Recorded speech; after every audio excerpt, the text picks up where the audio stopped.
So now I'd like to talk to you a bit more about hypnosis. I'm pretty sure that anybody who listens to our first episode is going to be like, wait, y'all are just going to just gloss over that whole hypnosis thing. You're not going to go into that anymore.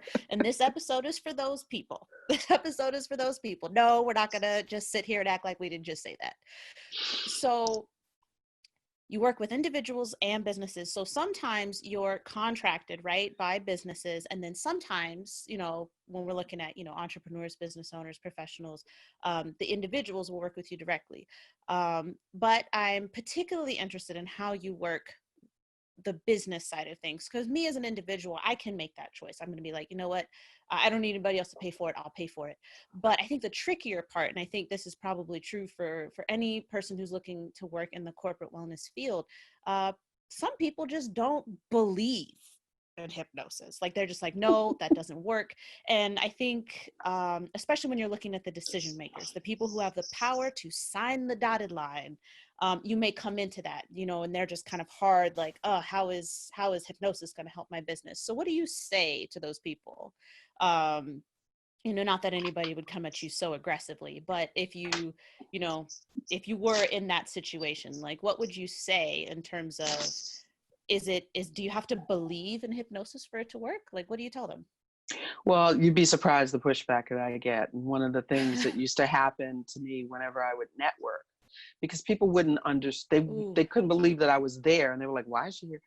The first thing, two things they would either say. They would either say, oh, I bet you're hypnotizing me right now. No.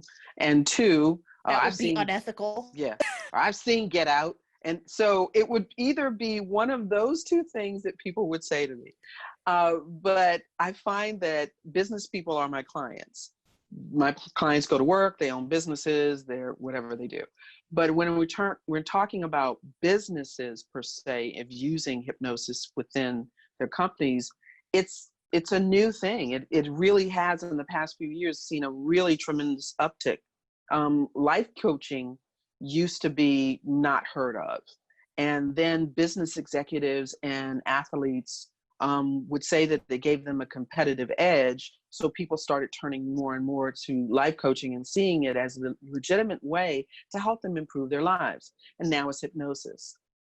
Because people are feeling there's an increased demand on work and productivity and life, it does help to have that. So what I've done is I've seen, and I've had to use it for people who are interested in improving peak performance, their sales, stress-related work injuries, interdepartmental communications. I've worked with companies who want to do debriefs and they want a facilitator, or even if they want to improve how people are networking or dealing with social events, because not everybody likes to go out and talk about their business, or they really aren't interested in doing presentations in front of groups. It makes them nervous. So they'll bring me in to talk to people on how to do things like that. And it's I just great. honestly don't want to talk about Baby Shark anymore. That's like 75% of the reason I go. But it has a way of helping people get through. You'll find online, you can go on Amazon right now and see a ton of books on hypnosis, or NLP or EFT, and those other two are modalities for business, for sales, for personal performance. So hypnosis works in that area. Okay. So it's not all just woo woo. Like it's got the ability to impact business metrics, business results. So you kind of touched on some of them, the interdepartmental communications, leadership, stress management. So say a business is like, okay, well, they're considering bringing you in to work with their employees.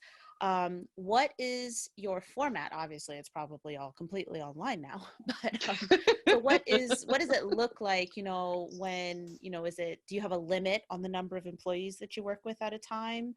What does that kind of look like if somebody brings you in? How do you guide them in using your services to their most effective?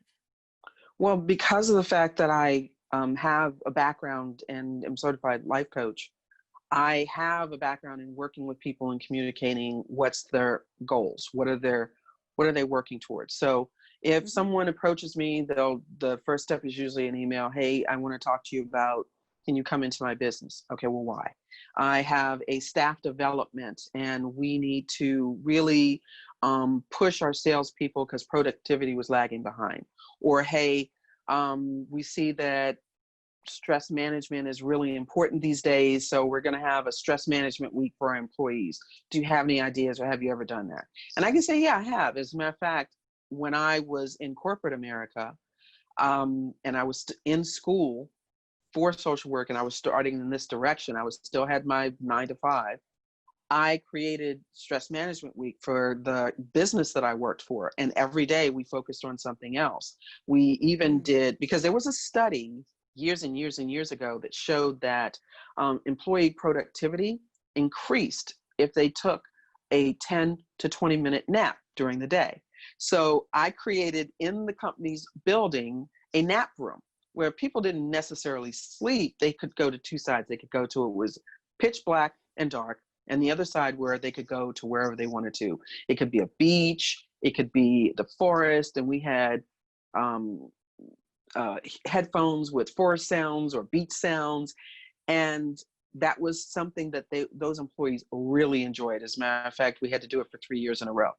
Uh, but every day there was something different like that. I've had someone come in and talk about transitions in life. This woman was incredible. She was a hospice volunteer, and she went from caring for her elderly parents to becoming a volunteer while working full time. So every day was Wow. something different that I organized, and it made people focus on living their best life and their health and how to be their better selves. And what that did was it showed them that their company cared about their well-being.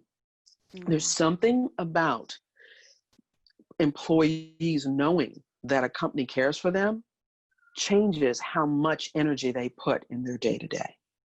And it's no No, longer, I can say that's true 100%.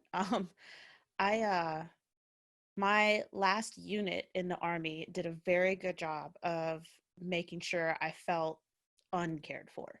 Like mm, if that was a they did if there was an award for that, they would get it. And so on my way out, like almost every single day on my way out, I was like, yeah, this was the right choice. I separated early because I was unexpectedly pregnant, and I was like, yeah, this was the right choice. Oh, you've lost my paperwork for the third time, mm, right? And the place it needed to go was right across the hallway. Yes, this is a good choice. This is, I had previous units though. I was stationed in Georgia, and the unit I had there that I was a part of, I it would be hard to say like what I wouldn't have done. And that I think it's I could compare it to like on the corporate side, like I compare it to company culture. So like the unit I was in the Army, in Georgia, I had different leaders.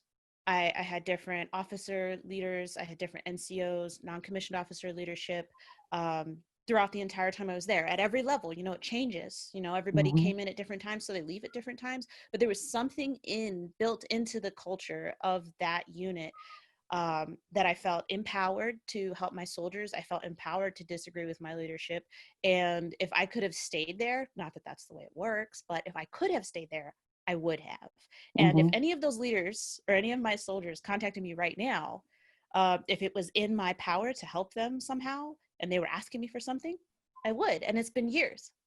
So what you're speaking to there, that employee loyalty, yeah, I totally get it because personally experienced both sides. And then from a business metric perspective, it turns down or it keeps down employee turnover, It does. right? The It cost keeps to hire a new employee is like 1.5 times their salary or something. not only does it keep down employee turnover, but it also keeps down absenteeism, tardiness, Yes. mistakes made in the workplace. When somebody is Mm-hmm. more impacted on how they feel and what are they doing for their own health and their own stress management, business owners are finding that their employees are more responsive They're more willing to be, they are more communicative toward changes or improvements that a business can make.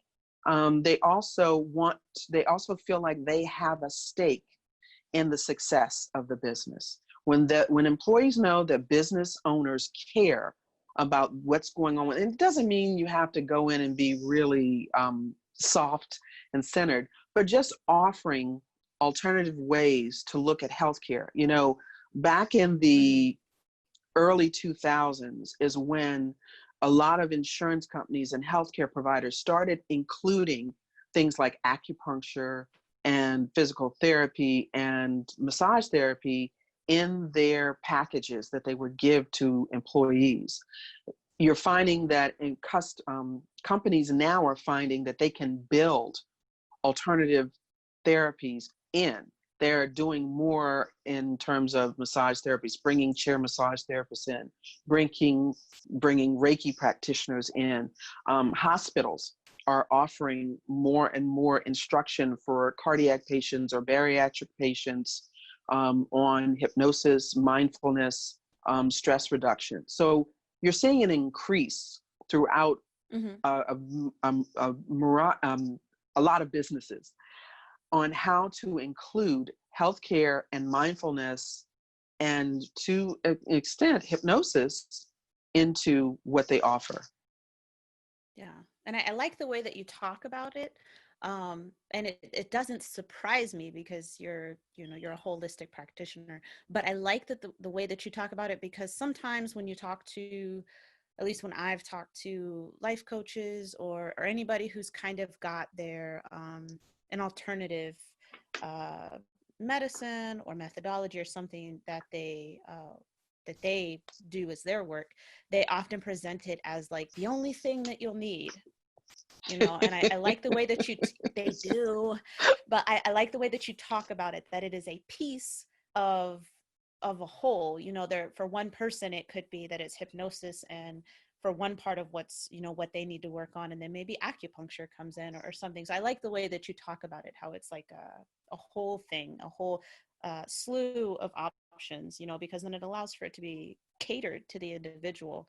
And hypnosis is not just and having worked with you, I know that hypnosis isn't just gonna poof, fix everything. But I guess that's it. I like the way that you talk about it. Thank you. And I have to add that I find that the people that I am more drawn to, and I'm studying all the time of the innovations that are being done. There are more and more studies being done about the inclusion of hypnosis in these protocols, in the health protocols, in business sections, in and how we're handling different things when we talk about PTSD or trauma. And I appreciate the very different levels that hypnosis, life coaching, mindfulness training can all bring to each one of them, because we're looking at the whole person. And I guess you could say Eastern philosophy for thousands of years have recognized that when you're trying to help someone get through a disease, it's not just one thing. You got to look at the person as a whole. How does that affect their work? How does it affect their relationships? I was listening to a gentleman the other day, and he was talking about how there are 8 governing factors in how we make a decision. Mentally, physically, spiritually, emotionally, financially, relationally, personally, and professionally. And I was like, that's so true. Because whenever I'm giving people suggestions through the hypnosis process, it usually falls into one of those categories. And I never thought about it from that perspective. So, yeah.